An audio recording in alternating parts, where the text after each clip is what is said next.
I think they're a better offensive scoring team than Purdue. They may not put up the points, but I just think their ability to score the ball is a little more versatile than Purdue.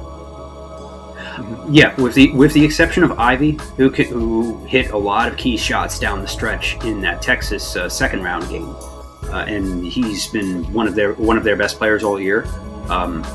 He's the only one that really worries me on that Purdue team. But on the whole, yes, St. Peter's runs a much cleaner offense, and they're both physical defensive teams. So that I think should even out. But St. Peter's with a bit more of a smoother and crisper offense I think that does give them a slight edge. Yeah, I think if Purdue can make it extra physical, break up the flow of the offense, get in their faces, put hands in their faces, slow the ball down, I think they'll be able to take care of St. Peter's. But I'm really, really tempted to just be caught up in the magic and be like, St. Peter's really has better than a what is it, a swinger's chance, puncher's chance. That is, they have a legitimate good chance to win this game. And if I'm Purdue and if Ivy, and I'm sitting there these guys, Doug's a problem. These guys can play basketball, and it goes to show this isn't like college football where the majority of the great talent is somewhat regionalized. With basketball, you can find guys in any corner of the country, and especially with guys from New York, Jersey, with this St. Peter's team, they'll be able to hang with Purdue, and I'm almost willing to really pick them in this game.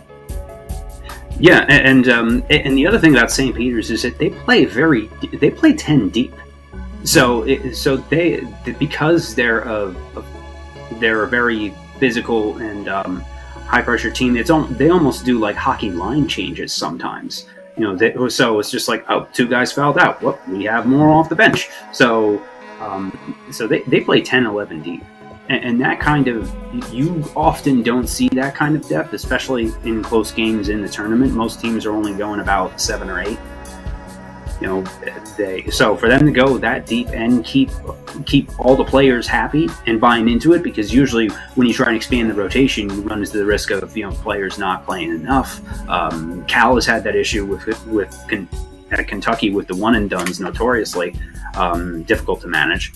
But with this team and how Holloway has been seeming to hit all the right buttons, the other big thing about this team and Coach Holloway is the fact that normally they would be nervous, but any school would be on this stage, but they're carrying themselves like they've been there before, like it's no big deal, and that's and when you don't care or don't let the moment get to you, that's really when players like that can shine. Nice. And they held Murray State to 60 points after they put up 92 in the first round, which was one of the either the third or fourth highest total point in the first round, 92. With Murray State beating San Francisco, they held them to 60 points. That was part of both St. Peter's play and Murray State's kind of lack in certain areas, but this St. Peter's team is a legitimate good team.